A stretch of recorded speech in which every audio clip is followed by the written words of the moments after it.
प्रेम से बोले। प्रस्तुत विषय दाजी की पुस्तक नियति का निर्माण से लिया गया है। लालाजी महाराज की जीवनी का अध्ययन करते समय मुझे कुछ बहुत गूढ़ बातों का पता लगा। यह विशेषकर इस बारे में है कि वे लोगों को कैसे संबोधित करते थे तथा उनसे कैसे वार्तालाप किया करते थे। अपने एक संदेश में उन्होंने विशेष रूप से बाबूजी से ऐसा करने के लिए कहा है। यदि हम सचमुच वार्तालाप की इस प्रणाली को अपने दैनिक जीवन में अपनाकर इसे अपने अस्तित्व का हिस्सा बना लें तो हमें जो कुछ भी प्राप्त करने की आवश्यकता है वह सब इस सरल कार्य द्वारा हासिल किया जा सकता है। परम पूज्य लाला जी, बातचीत का तरीका मेरे जैसा होना चाहिए। इसमें उतार चढ़ाव और स्वराघात नहीं होना चाहिए। इसके विपरीत यह दिव्य धारा जैसा होना चाहिए जो सृष्टि के आरंभ से अब तक एक सी गति से बहती आई है। मैंने केवल उसकी नकल की थी। इसके लाभ अनगिनत हैं जो वर्णन की संभावना से परे हैं। यह एक दर्शन शास्त्र है कि जब वार्तालाप का प्रवाह वास्तविकता के अनुरूप आगे बढ़ता है तो उन दोनों के बीच तालमेल पैदा हो जाता है और उस तालमेल के द्वारा दिव्य राह स्वतः विकसित होना शुरू हो जाती है। इसका परिणाम प्रभावकारी होता है। जो भी बोला जाता है वह सुनने वालों के हृदय को स्पर्श कर लेता है। दूसरे शब्दों में वास्तविकता की धारा से एक प्रकार का संबंध स्थापित हो जाता है और जब यह संबंध स्थापित हो जाता है तो फिर उसका प्रभाव तो पड़ना ही है। अगर कोई इसकी नकल करे तो वार्तालाप के दौरान केवल वही शब्द मुंह से निकलेंगे जिनके द्वारा असर डालने की मंशा है और जो सही होंगे। इसका उल्लेख मेरी जीवनी में भी होगा। अब वे इसे करने की तकनीक बताते हैं।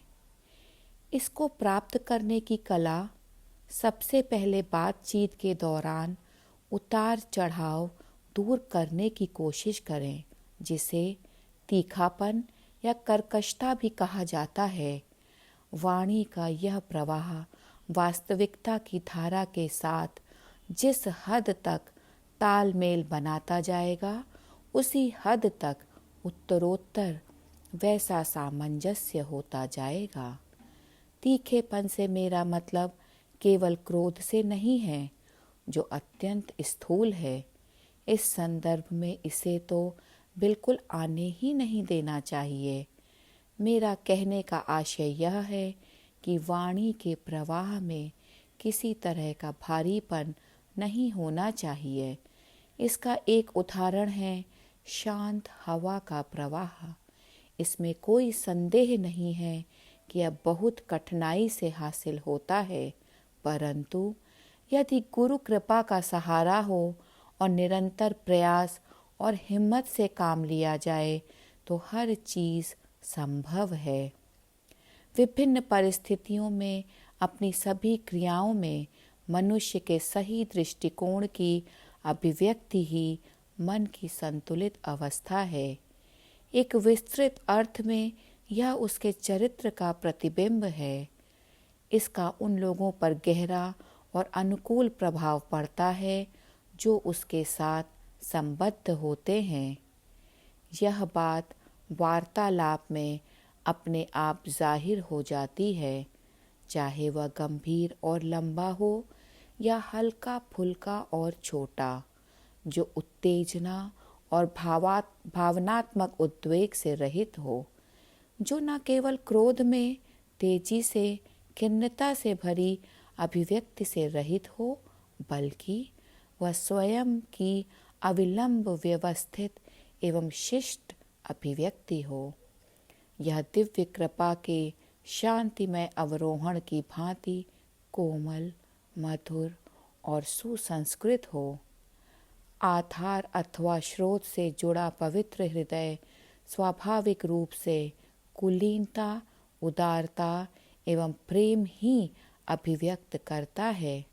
वह तत्काल अपना प्रभाव छोड़ता है, जो सबके मन में उत्तरोत्तर गहरा होता जाता है और अपना स्थान बना लेता है। ऊंचे स्वर अथवा आवाज में किसी भी तरह के उतार चढ़ाव से बचने के लिए आवाज को अनुकूल बना लेना चाहिए, क्योंकि ऊंचा स्वर क्रोध का प्रतीक है और क्रोध आध्यात्मिकता के लिए जहर है। यदि भद्दे और चिड़चिड़े मिजाज से बच सके और क्रोध रूपी बुराई पर विजय पा सके तो संतुलित मन स्थिति को पा लेना संभव है। मनुष्य की यह निर्बलता उसके आत्मसम्मान तथा व्यक्तित्व का नाश कर देती है और परिणाम स्वरूप दुख मिलता है। यह दिव्य कृपा के प्रवाह में रुकावट पैदा करती है। जितना अधिक इस प्रवृत्ति पर नियंत्रण होगा, दिव्य उपहार भी उतना ही आबाद और प्रचुर होगा। खेद की बात है कि मानव जीवन में जिह्वा के उपयोग द्वारा अपरिहार्य और निरंतर गतिविधि के रूप में वार्तालाप के इस महत्वपूर्ण एवं अनिवार्य सिद्धांत को न केवल नज़रअंदाज कर दिया जाता है, बल्कि उसकी उपेक्षा भी की जाती है। यदि इंसान की इस चूक के लिए दिव्य गुरुदेव को उत्तरादायी ठहराया जाए तो यह बेहद दुर्भाग्यपूर्ण है। निसंदेह मन को नियंत्रित करना अत्यंत कठिन है। जिसकी भाषा शिष्ट, सुसंस्कृत और सभ्य है, उसका हृदय विशाल, पवित्र और उदार होता है। इसलिए दूसरों के मन पर उसका गहरा प्रभाव पड़ता है, परंतु गोलमोल बात करने को बढ़ावा नहीं देना चाहिए। मानवीय जीवन का लक्ष्य प्राप्त करने के लिए शिष्ट भाषा सबसे पहले अपेक्षित है। सभ्य जिह्वा दिलों पर राज करती है। चर्चा और वार्तालाप में शिष्ट भाषा मानवता को प्रभावित करती है और उसका बोलबाला सर्वोपरि हो रहता है। क्रोध आध्यात्मिकता के लिए जहर के समान है। जब तक कोई इस क्रोध रूपी महामारी से मुक्त ना हो जाए, आत्म संयम कभी भी प्राप्त नहीं हो सकता। इसके प्रभाव से शरीर बोझिल हो जाता है, तनाव पैदा होता है, परिणाम स्वरूप सूक्ष्म प्रवाह अबाध रूप से प्रवेश नहीं कर पाता। विचारों पर निरंतर दबाव बना रहता है। स्वयं को क्रोध से मुक्त करने के लिए न केवल खुद को शिष्ट और विनम्र समझना चाहिए, बल्कि उसे खुद को ऐसा बनाने का प्रयास करना चाहिए कि उसके शरीर के रोम रोम में विनम्रता और शिष्टता का साम्राज्य हो जाए। आध्यात्मिकता के लिए सिर्फ शांत और धैर्यशील मनोवृत्ति की आवश्यकता होती है। हृदय इतना कोमल होता है कि वह हवा के हल्के से झोंके से भी हतोत्साहित होने लगता है। अगला अनुच्छेद विशेषकर उन लोगों के लिए है जो समझते हैं कि उन्होंने ऐसा कर लिया है, जो खुद को इतना महान समझते हैं कि वे कुछ खास हैं। जो कोई भी कुछ ऊंचाई तक उठ जाता है, उस हद तक उसे निम्नता भी दिखाई देने लगती है।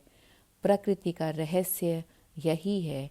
यदि अपने मालिक के हृदय से जुड़ा कोई इंसान बहुत ज़्यादा प्रगति कर लेता है और स्वयं को नीचा महसूस करता है, तो क्या यह एक दशा नहीं है? इसका कारण मैंने अभी बताया है। मनोभाव यह होना चाहिए कि जो कुछ भी है वह तेरा है, और जब ऐसा है तब खेद के लिए मौका ही कहाँ है। जब कोई किसी चीज़ से संतुष्ट हो जाता है तो उसे उस चीज़ से इतना आनंद नहीं मिलता जितना पहले मिलता था। धीरे धीरे वह उसे साधारण वस्तु समझने लगता है। बस यही खेद अथवा पतन की स्थिति मानी जाती है। इसके अतिरिक्त नीचे रहना ऊपर पहुंच जाने से बेहतर है। मैं दोहराता हूँ, इसके अतिरिक्त नीचे रहना ऊपर पहुंच जाने से बेहतर है। इसमें भक्ति है और उसमें पूर्णता का भाव है। साहस की परिभाषा मैं पहले ही दे चुका हूँ, जो पूर्व में दी गई मेरी टिप्पणियों में लिखा है। जब कोई अपनी महत्ता का भाव खो देता है और प्रत्यक्ष या अप्रत्यक्ष किसी भी रूप में अपने अहम की चेतना से रहित हो जाता है, तब वह जो भी करता है वह केवल वही होता है जो उसे करना चाहिए। यह दशा यदि ईश्वर प्रदत्त है तो यह सब दशाओं में से उत्तम दशा है। हर किसी को उस दशा तक पहुंचने की कोशिश करनी चाहिए। कोमलता विकसित करने की तकनीक यह है कि स्वभाव में इस कदर विनम्रता पैदा कर ली जाए ताकि वह प्रेम की ऐसी भावना से भर जाए जिसमें किसी के दिल को चोट पहुंचाने की कोई भी प्रवृत्ति ना रहे, और शब्द भी ऐसे हों जो किसी के दिल को जरा भी चोट ना पहुंचाएं। जब हम इस पर गौर करते हैं तो मेरी समझ में पूरे होशो हवास में किए गए क्रियाकलापों के दौरान होने वाली हमारी गलतियां खासकर हमारे वार्तालाप द्वारा उभर कर आती हैं। हमारी अधिकांश गलतियां हमारे बोलने के तरीके और हमें जो नहीं बोलना चाहिए था उस पर निर्भर हुआ करती हैं। यहाँ तक कि कई बार हमारा कुछ ना कहना भी बहुत कुछ व्यक्त कर देता है। कई बार केवल इसलिए भी हम सहज मार्ग में हैं, कुछ अनुचित तरीके से बात कर देते हैं जो हमें नहीं करनी चाहिए। हम ऐसे बात करते हैं मानो ईश्वर तक शीघ्र पहुंचने वाले राजमार्ग पर हैं और बाकी हर चीज़ मालिक पर छोड़ दिया करते हैं। भले ही हम राजमार्ग पर बैठे हों, फिर भी हम कहीं और नहीं जा रहे हैं, परंतु आगे बढ़ना ज़रूरी है और यह केवल तभी संभव हो सकता है जब हम अभ्यास करें। हमारी साधना इस स्तर की होनी चाहिए कि हर वह चीज़ जो हम में से होकर जा रही है, हमें उसकी जानकारी हो। प्राणाहुति और संस्कार भी, चूँकि वे हमारे माध्यम से होकर जा रहे हैं और बाहर निकलने के पहले वे हमारे थे, कम से कम उनके चले जाने के पश्चात हमें कुछ फ़र्क महसूस करने योग्य होना चाहिए। इन सब बातों से आगे जाने का एक ही तरीका है कि हम लगातार खुद पर नज़र रखते हुए स्रोत के साथ निरंतर जुड़े रहें। यह संपर्क सही तरीके से ध्यान करने पर स्थापित हो जाता है। ऐसा संपर्क स्थापित हो जाने पर हमें उसे दिन भर बनाए रखना है और उनमें से एक यह भी है, वार्तालाप के दौरान स्रोत से असलियत से जुड़े रहें और पानी के निर्मल प्रवाह की तरह इसे प्रवाहित होने दें। अच्छी तरह से, विनम्रता से, प्रेम से बात करें। ऐसा करने से यह स्वयं स्रोत के साथ संपर्क बनाए रखेगा। यही वह सबसे महत्वपूर्ण बात है जो मुझे पता चली और इसने मेरा जीवन बदल दिया। मैं प्रार्थना करता हूँ कि यह आपके साथ भी ऐसा ही करे। दाजी, धन्यवाद।